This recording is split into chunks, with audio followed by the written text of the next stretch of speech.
In this video, I'm going to show my process, how I created this painting. Part of it is abstract and part of it's with images, and the abstract is showing through part of the images just so it mingles in with each other and makes it look cohesive, I guess. I've had so much fun creating this type of painting, and I'm going to be creating a lot more. I have them all lined up in my head and I can't wait. And I'll make sure that I video them for you to see. At the end of the video, I'm going to show you a close-up shot so you can look at all the details and how the abstracts come through. My name is Jelena Cook and welcome to my YouTube channel. I upload a video every 3 weeks because I have a day job. So let's get into the video.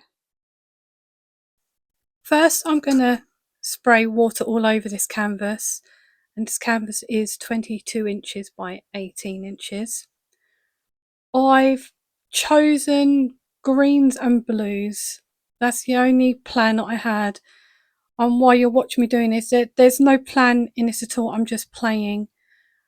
I've used acrylic paints, a water down, and I'm using acrylic inks as well.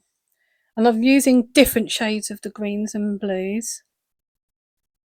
Now I've decided to lay this flat because the first wave that I did there, I wanted some drips.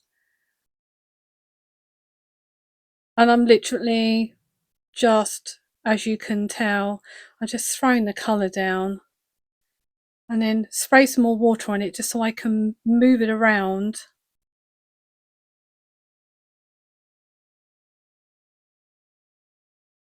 And still at this point, I have no clue what I'm doing. I just wanted to play. And yes, this is a hairdryer, but it was drying it as well as moving it around. But as you can see, this green section that I'm working on here doesn't really go with the other part that I'm doing, but I will sort that out later. And because I wanted to get rid of this puddle of water, I got the tissue and was dabbing off, but then it started making this effect, so I started dabbing it everywhere, and I actually quite liked it. And it was picking colour up every time I was dabbing on the blue, but it doesn't matter. It was not going to get muddy because I was just using different coloured blues and greens. And it gave it a really nice texture. Now I'm going in with my spray paint. It's a Liquitex, it's just a black. Just wanted to get some different types of textures and darken some areas up. And I'm using my white spray paint. I needed to make sure that I have lots of different layers,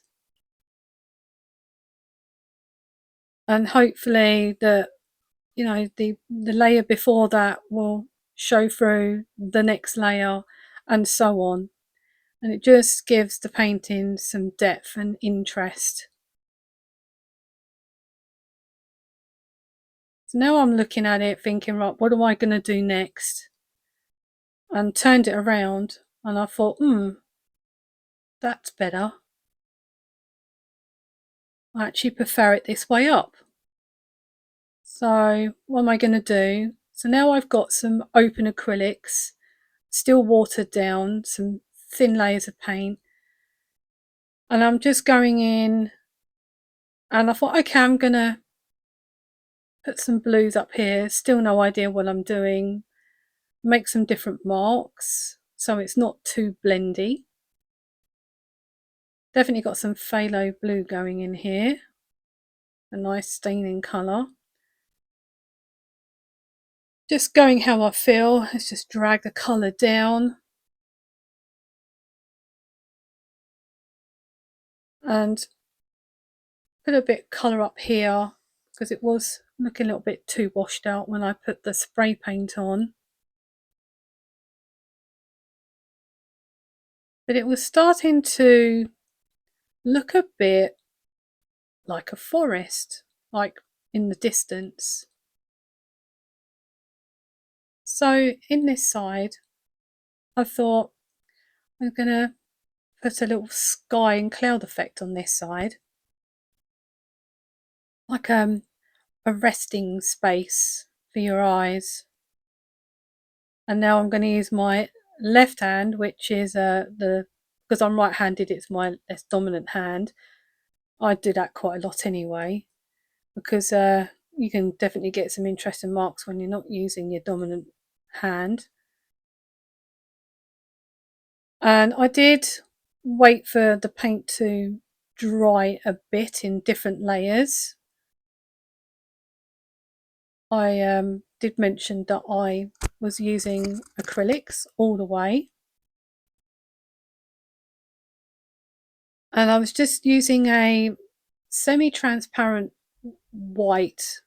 Sometimes I dipped in just a little tad of different colour just so it's not too bright white, just to rub it over the abstract that I had there, but just enough for it to actually still show through that white mist. Now this bottom end, I wanted it darker. I needed to do something with this green stuff on the left hand side because it just was not going with the rest of the painting that I had. But then this is what abstract is. You have a play and then you manipulate it into the way that you want it to look, which I still had no idea what I was going to do with it. I just thought I just needed to fade some of this out and I would like it a bit darker. And because I've got black spray paint down in this corner, I wanted to put some dark blue over the top because black is just a bit too flat. So still no plan. I was having great fun doing all these different layers, trying to make the piece as one piece instead of it into separate sections because that's what it looked like to start off with.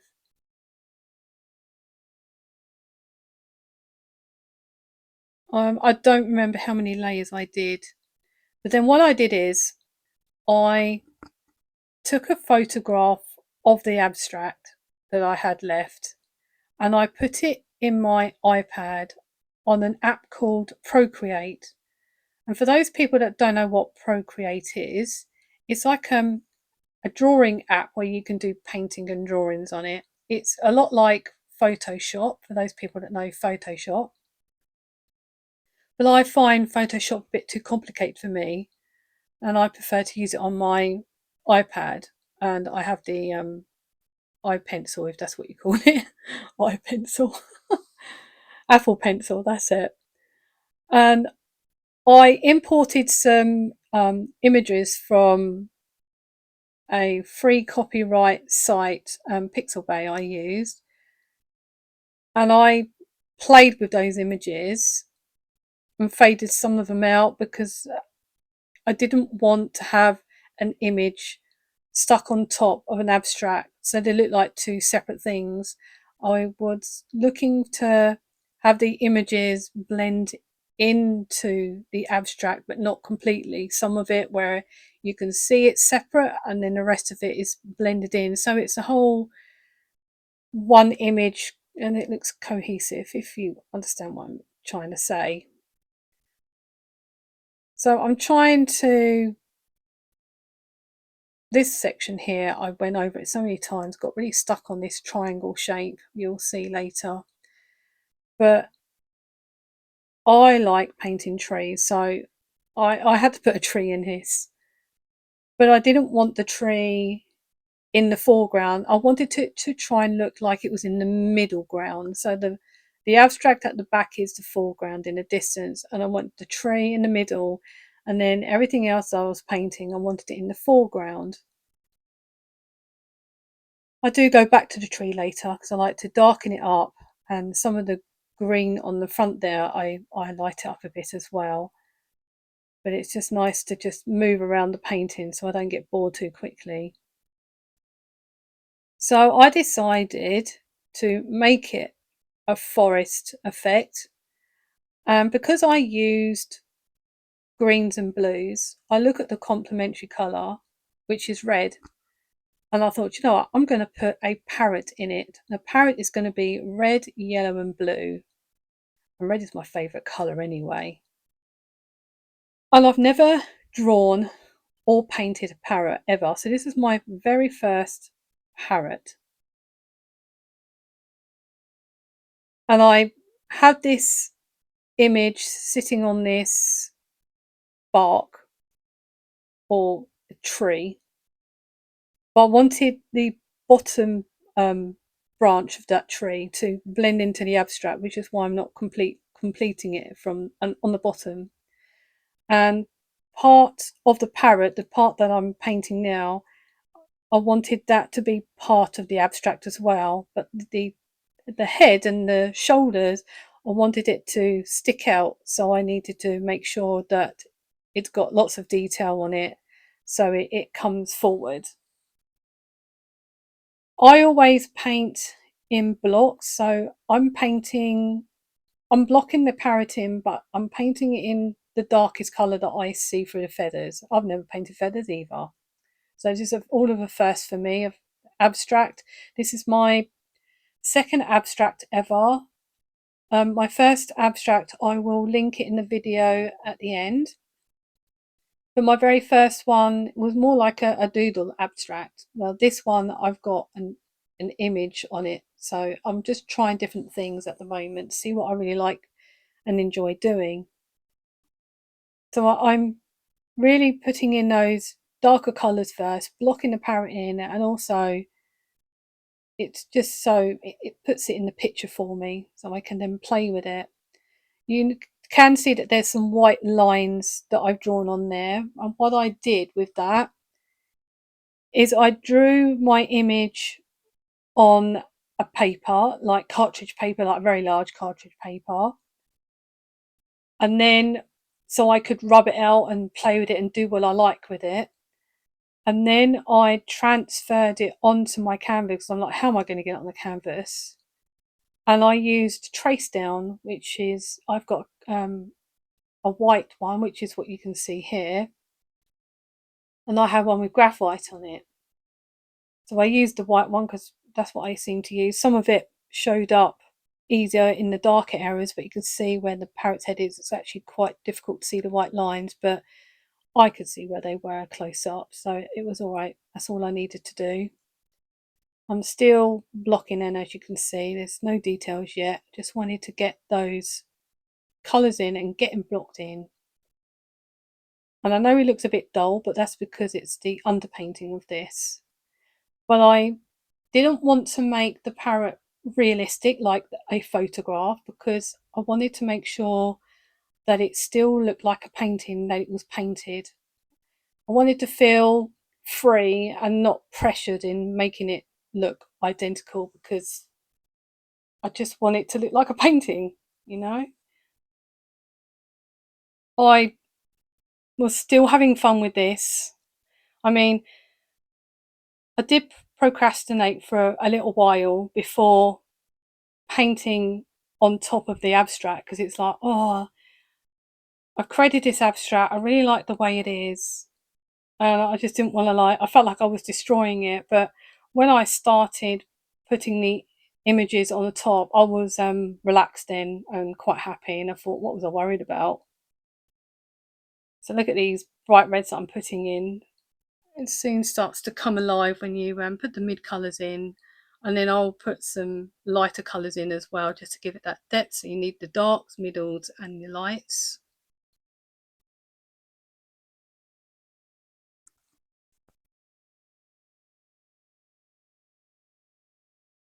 You'll have to let me know in the comments if you've ever tried something completely new like I'm doing here, and whether you actually enjoyed the process and carried on painting that way. So I'm doing the feathers, and I decided, like, I have quite a lot of paintbrushes, and so to make life easy for myself, I try to use the brush that's the shape of what I'm going to be painting. So that's why I use this filbert. And I've got different sizes. So I could just make one mark and then that's done. So I'm just placing where I want the feathers and the colours of them. So on the shoulder of that wing there, the red had a little bit of a touch of pink in it, which was quite pretty. So I use a linsem crimson and just put a touch of that in with the red, and you can see that it's slightly a different colour than the red feathers of the body. And I am painting some of the feathers a little bit orange because it hits the light, and it's just nice to have that range of colours as well. I still felt quite free. I didn't feel that this was intimidating at all, knowing that I've never painted a parrot before.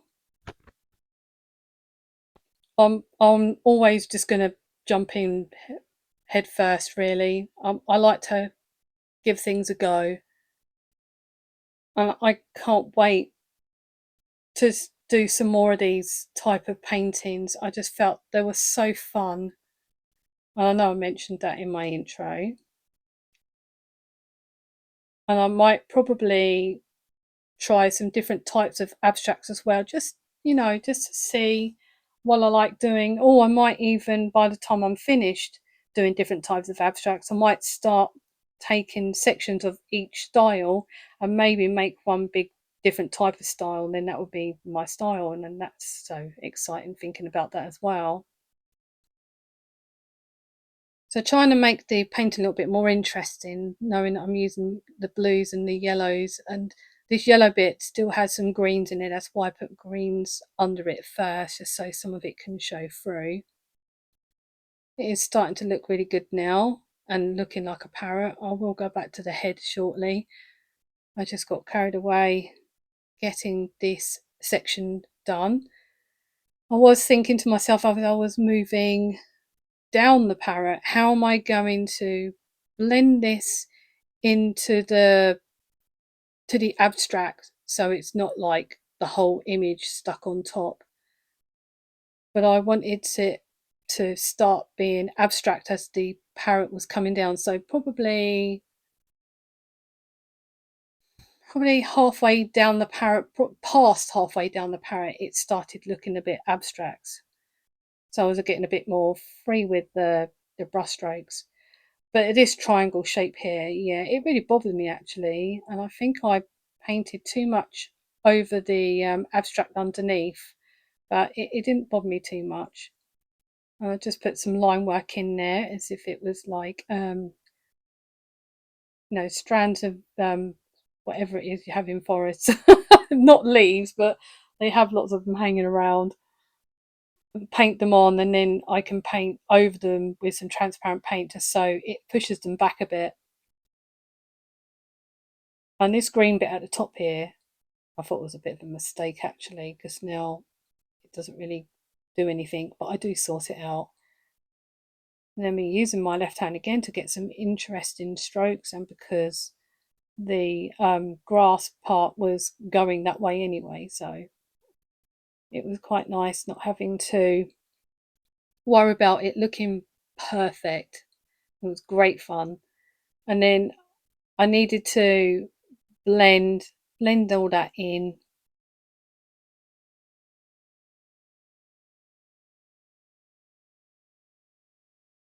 And I still go over the top too with these leaves just to make them really bright on the ends and darker as they go from the inside.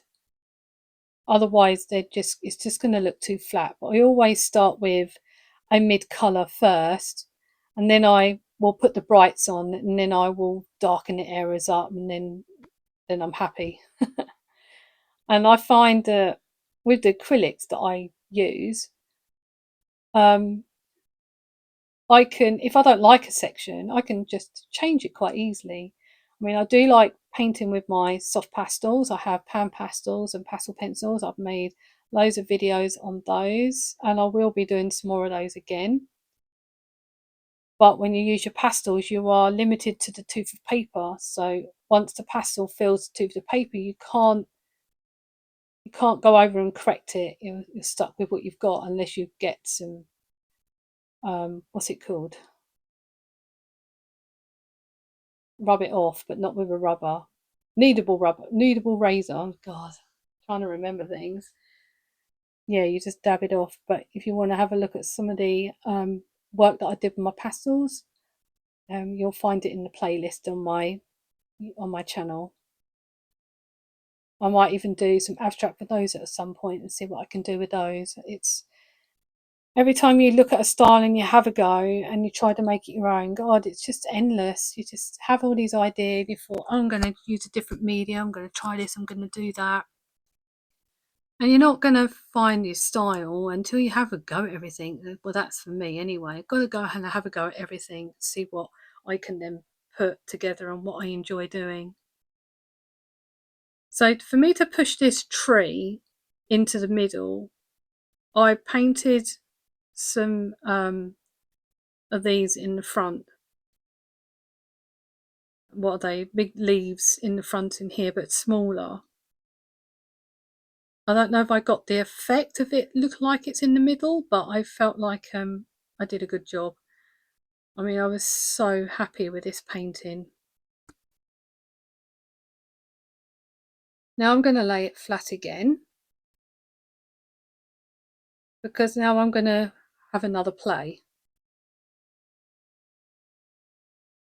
I would like to spackle some coloured paint on a certain area, because I couldn't wait to do it actually, because it's just colours, but I still kept the colours to what I use. I wanted to use the colours of the Parrot plus a little bit of green and purple. So here I am, I'm using the fan brush and I'm using fluid acrylics, so I didn't have to water them down because they're runny enough. And you're probably wondering what that is on my finger. Well, it's called a finger cut. It's just, instead of wearing rubber gloves, you can just wear one on the finger, and it worked perfectly.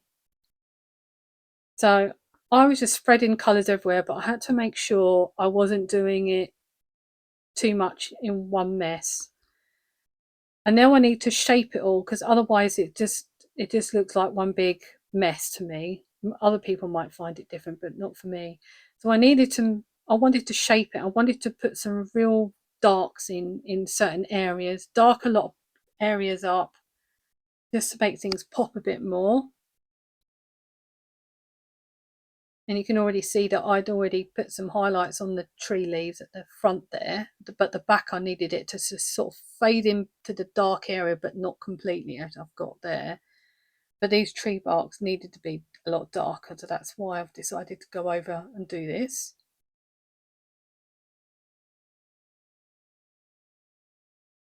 I was actually starting to feel really happy at this point, because I'm nearly at the end of my painting.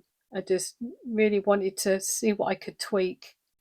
And darkening certain areas up, as you can see, really made a big difference. And this little bush here that appeared by putting darks in with all them colours in, I was really pleased with that. So you have to let me know what you think about this painting. Now I'm going to show you a closer look so you can have a look. And thank you for watching the video. And if you enjoyed it, can I have a thumbs up? And I'll see you in the next one. Bye.